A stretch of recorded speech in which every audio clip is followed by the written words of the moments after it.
Hello, আসসালামু আলাইকুম। আজকে আমি আপনাদের একটি বিশেষ কথা শেয়ার করার জন্য আসছি।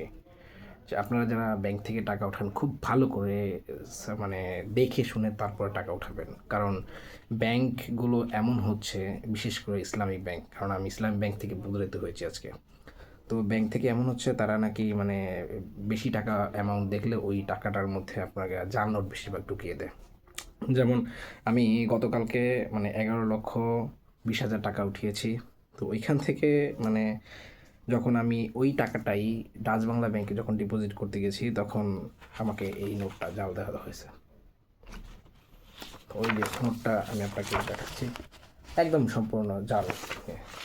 তো আমি এই টাকাটা নিয়ে মনে করেন একটি আমার মানে কোম্পানির প্যাডে করে আমি ওই টাকাটা নিয়ে মনে করেন একটা অ্যাপ্লিকেশন করে ওখানে আপনার ইসলামী ব্যাংকে গিয়েছিলাম।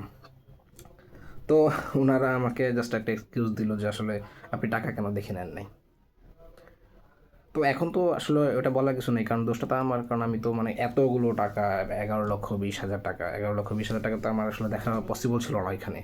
আমি শুধু চেক করেছিলাম যে আসলে কোথাও কোনো ছিঁড়া নোট আছে কিনা, কিন্তু আসলে মানে এখন ওইটা ভুল, আমার ফল্ট ধরছে ওনারা। তো এই জন্য আমাকে এই মানে চেঞ্জ করে দেয় না। এখন তো এটা তো আমার স্যালারি থেকে কাটা যাবে, তাই না? কারণ যেহেতু টাকাটা আমি উঠাইছি, তো আমার স্যালারি থেকে যাবে, এটাই স্বাভাবিক।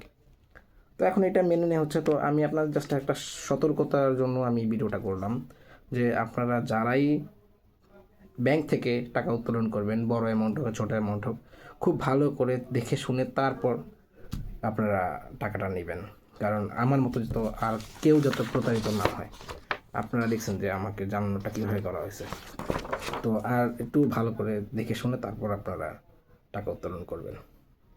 ধন্যবাদ।